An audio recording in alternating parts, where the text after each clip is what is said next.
Death Valley Days. It was here in Los Angeles, in the year 1846, that a serious problem arose. All of the California territory had just become a part of the United States. Californians looked forward to peace and prosperity as a part of a strong nation. But the people of Los Angeles found the new military governor a dictator. To win their freedom, they would need a leader. Would they choose Pio Pico, their former governor, or his brother, General Andre Pico, who would become known as the Firebrand?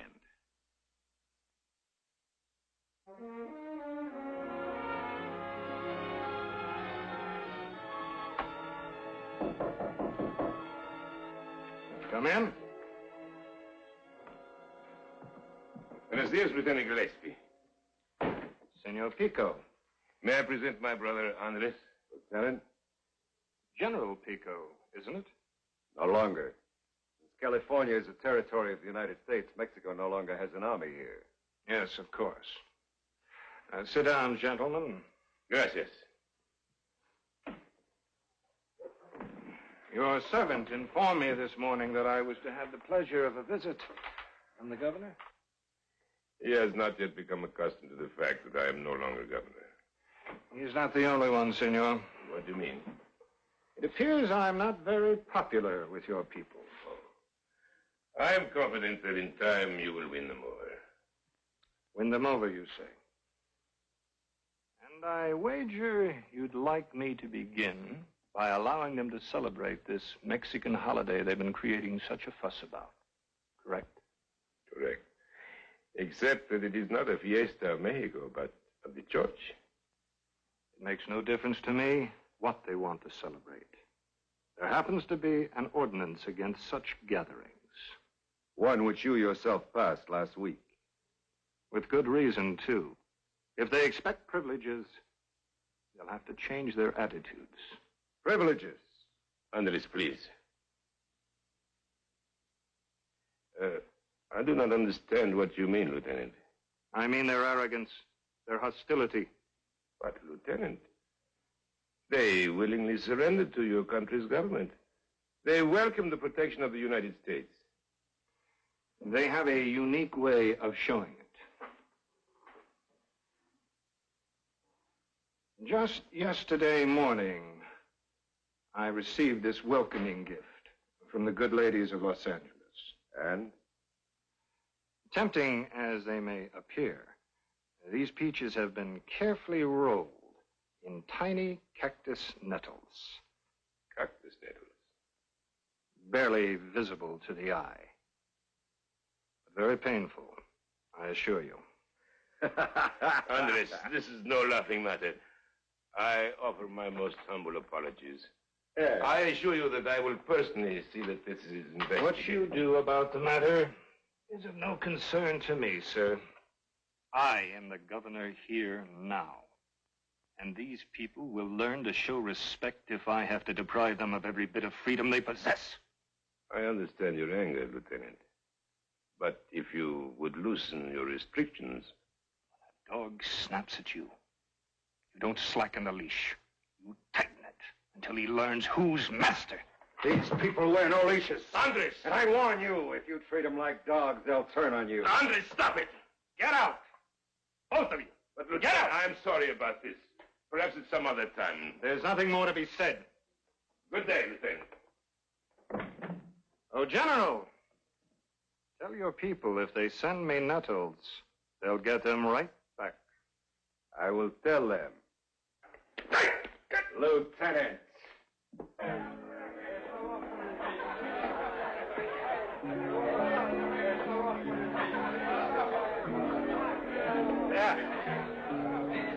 Amigos. Silencio. Silencio. Amigos. Silencio.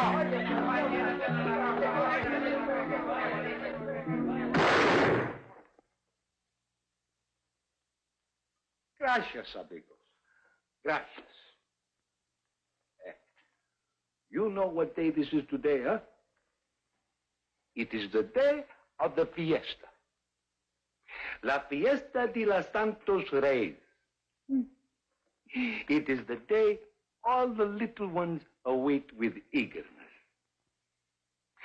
But today is a sad day. No celebration. No piñatas, no gifts, no music, no dancing. And why? Huh? Because the Americano Comandante will not give his permission. So, drink. Drink, my friends. Drink and forget that you are cowards. Cowards. Yeah, so am I.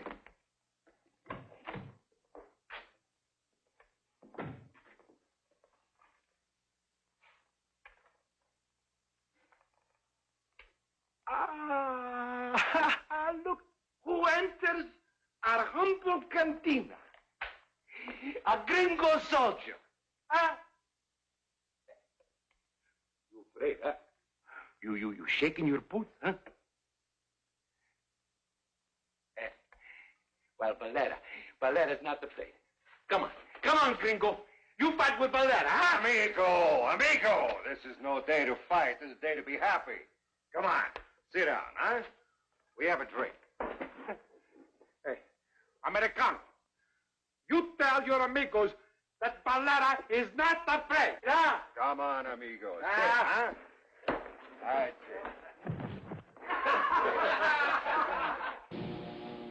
Are you sure about this, Corporal? Yes, sir. They were all listening to the drunk. It sounded to me like he was preaching rebellion. I thought I'd better let you know. I've been expecting this sort of thing. Get Trooper Allen. Yes, sir.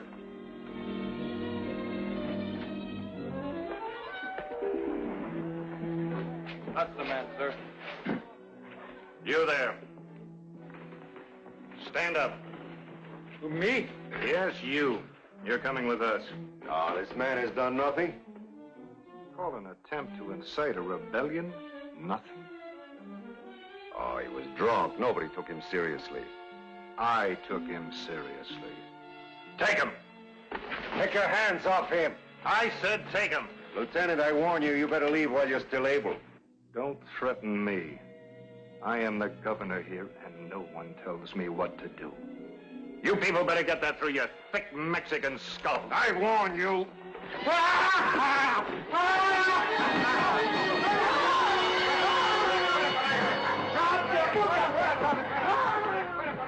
Amigos, men of Los Angeles, the gringos have met our kindness with insult. Can a man live with insult and still call himself a man? No! Fathers bought this soil with their blood and their sweat. Now the Americanos want to make us prisoners, slaves. Life without freedom is worthless. Are you ready to fight? All right. And tonight, now is the time. You go to your homes, you get your horses and guns. We meet in the plaza. We drive the Yankee dog out forever. Los Angeles is ours. Vamos!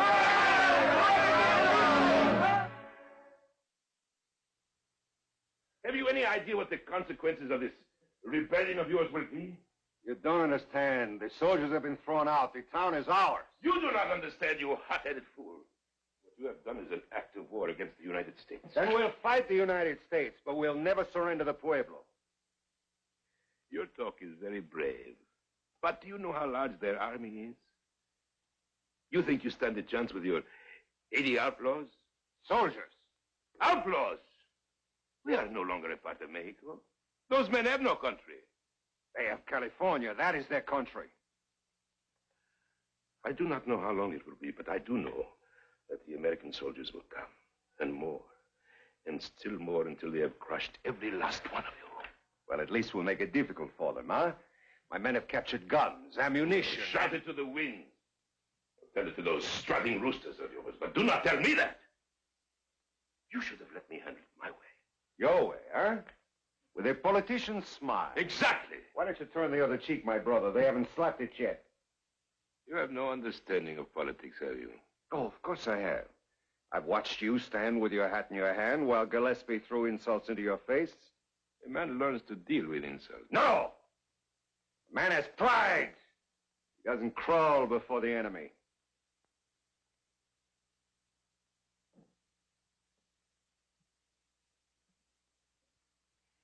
Is that what you think of me? A man who has learned to live with insults isn't worthy of the Pico name. What of a leader who deludes his people into believing there is a chance for freedom, when all that waits for them is a senseless death? They prefer that death to slavery. I could have won freedom for them. I have already written letters to Commodore Stockton and John C. Fremont. Letters, huh? Yes! It was just a matter of time. Time. That's all you politicians seem to need. All the time a man has. Because time and patient talks can avoid blood and suffering.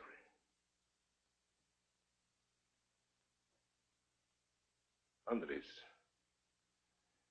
surrender before it is too late. The United States is a giant. I have won the battle and you ask me to surrender? My men ride tall for the first time since the gringo came. They shout, Viva Pico! And you think I can tell them to surrender? That is it, isn't it, my fine general? The vivas! The love of battle! You will die fighting because that is all you know. We fought because we had no choice. You fought because you were too proud to do anything else. Because you wanted to be a general again. That's a lie. You do not have a chance. We shall see. Soon. What do you mean? You think you're the only one who has asked me to surrender? Gillespie warned me that he has sent a message to Santa Fe. You see? The time of politics is past, my brother. Yesterday was yours. Today is mine, and I will not surrender. You are very sure of yourself, Andres, are you not? Why not? My men are well mounted, well armed. They are good fighters. And there's one other thing. What is that? They have a very good general.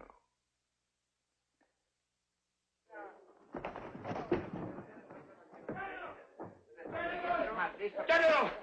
They are coming. A few miles to the east. How many? Nearly 200, I think. Compadre, remember when I give the signal, you fire at the Americanos and then you turn and run. They will chase us. We will lead them right into the trap. Just over the hill at the Dominguez Rancho, our lances are waiting. We will join them, draw out our lances, and charge straight at the Americanos. But General, there are so many, twice as much as us. Yes, but the men and horses will be weary from the desert. When they chase us, they won't be able to keep a straight line. By the time they reach the hill, they'll be ready for us. They will charge straight onto our lances. And before the rest can retreat, there won't be enough left to make a fight. Vamos, muchachos. We can't keep the Americanos waiting.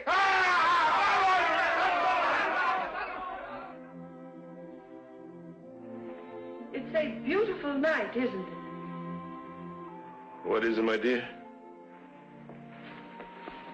I said, it's a beautiful night. Yes, it is. Oh, you can't go on like this. Not eating, not sleeping. It's been so long since I've heard from him. For all I know, my brother and 80 good men are dead by now. If the Americans had defeated them, they'd be at the Pueblo now. Yes, I suppose so. But if they are not dead now, they soon will be. I couldn't stop them, Teresa. I tried, but I couldn't. Your brother has the determination of your father. And the temper of our mother. When he is angry, nothing can stop him. But perhaps that is what makes such a good soldier. Senor Pico! Senor Pico!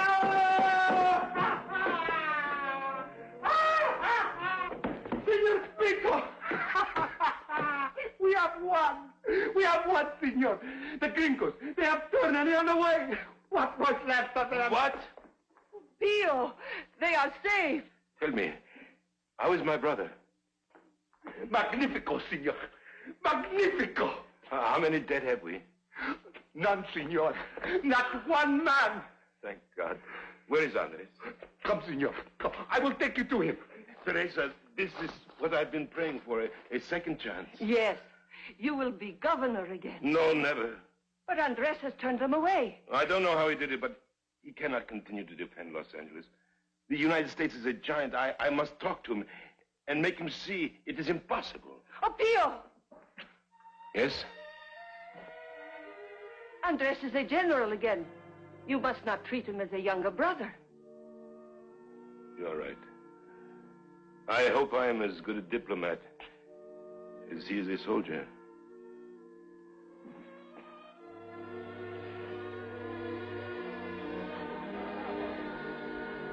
General, your brother. Andres! Well, how did you do it? Luck. To beat an army twice your size and with no injuries? Oh, we had injuries.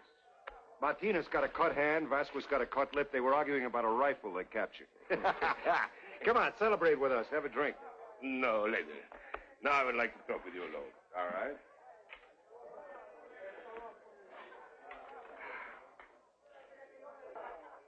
Well, why don't you say it?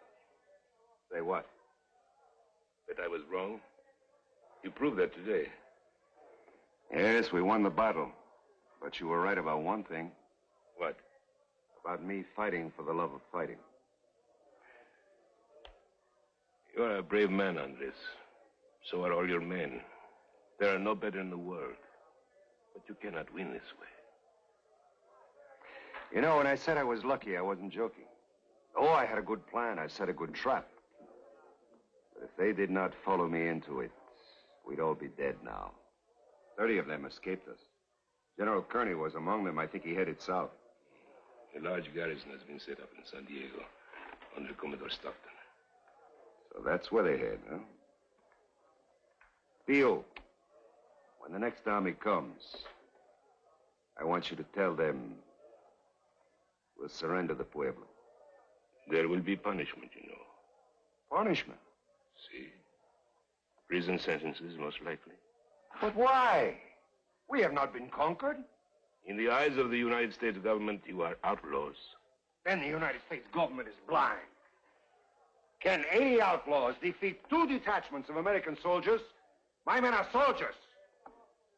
I will ask for military amnesty, but I am afraid after all you have done, it would not be acceptable. Then we don't surrender the Pueblo. What other choice have you? Well, there's always a choice. We'll die fighting before we let them put us in cages. Andres, think. What is there to think about? Well, what about the men? What about their families? My men are free to go anytime they wish. You know they would never desert you. Then that's the way it must be. Very well. But let me talk with the Americanos. Let me do what I can. Theo, what can you do? Colonel John C. Fremont arrived at San Fernando Mission. I will speak to him. Then I will see Stockton, or whoever leads the next army from San Diego. But I make no promises. I understand.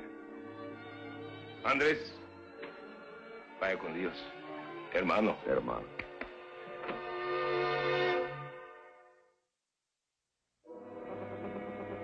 Seems impossible. I can't believe it. How did it happen, General Kearney? Well, we were crossing the Mojave Desert. The horses and the men were exhausted. We were going through this canyon when they ambushed us. We didn't have a chance. How many of them were there? Well, there must have been at least 200, sir. 200? How many able men do you have? 33, sir. Tell them to prepare to move out again for Los Angeles the day after tomorrow with my unit. The men will be glad to hear that, sir. They've got a score to settle.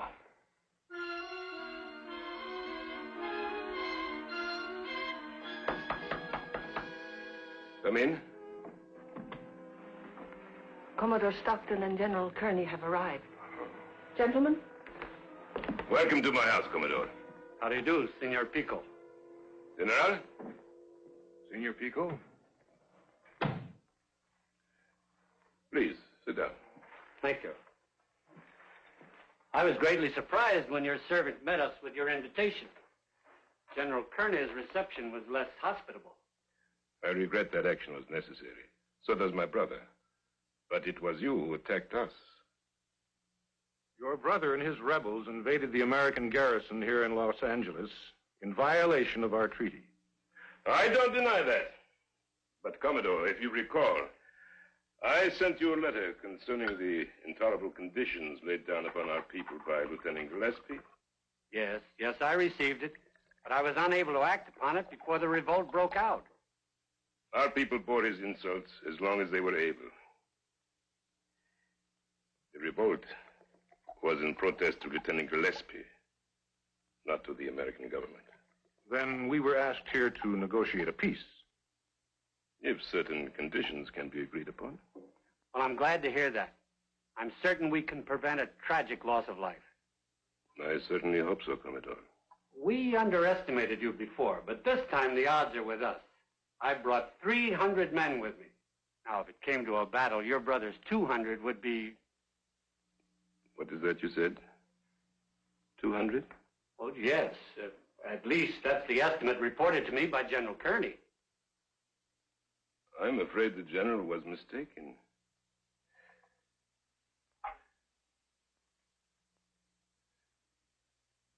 Very much mistaken.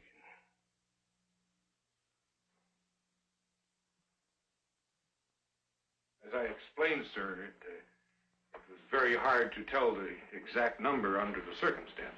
It was an understandable mistake. In your position, you had no choice but to retreat. You were so greatly outnumbered, eh?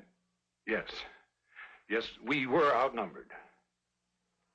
Senor Pico, now that we've put our cards on the table, perhaps you'll be good enough to tell us how many men your brother commands. We have more than 300. 300? As you reported, General, you were indeed outnumbered. Well, I'm glad your brother has decided to settle this in a reasonable manner. I think you will find his terms equally reasonable. And they are? Just two conditions. First, that we be permitted to choose a representative to share in all decisions of policy which concern the Pueblo of Los Angeles. And second? That you recognize this as a military action, that my brother and his men be granted complete amnesty. It's absurd. After the American lives lost here. It would be absurd to lose more lives when a peaceful settlement can be reached by putting aside vengeance. I spoke to Colonel Fremont yesterday about this matter of amnesty. I fail to see what this has to do with Colonel Fremont. He has given his word that my brother and the citizens of the Pueblo would be granted amnesty.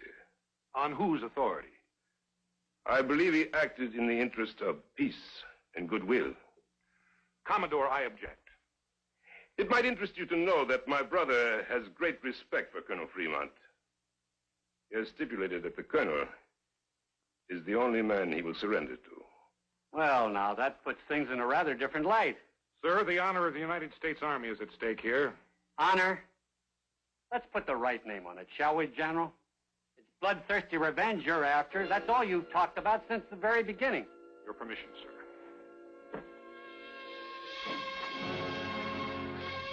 Senor Pico, I find your brother's terms quite acceptable. Gracias.